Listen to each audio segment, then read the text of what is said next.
सभापती महोदय, सेवा प्रवेश आपले जे सर्व काही नियम सन्मान्य आहेत सदस्यांना विनंती आहे स्पेसिफिक एक- विचारलं तरच पुढे देता येईल, नाही तर खूप लक्षवेधी 2026 आहे. ची पात्रता विचारात त्या ठिकाणी घेणं त्या ठिकाणी अपेक्षित आहे. आणि तथापि सुप्रीम कोर्टचं जे काही जजमेंट आलंय त्या जजमेंट आल्याच्या नंतरच टीईटी आणि पदोन्नती याचा संबंध त्या ठिकाणी आलेला आहे.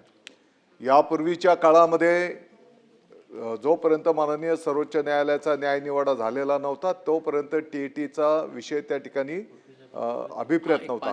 आणि आपल्या सर्वांना माहिती की यापूर्वीची 11-12 वर्षापूर्वीच ह्या पदोन्नत्या झालेल्या आहेत आणि त्याच्यानंतर आता या पदोन्नत्या त्या ठिकाणी संपन्न होत आहेत.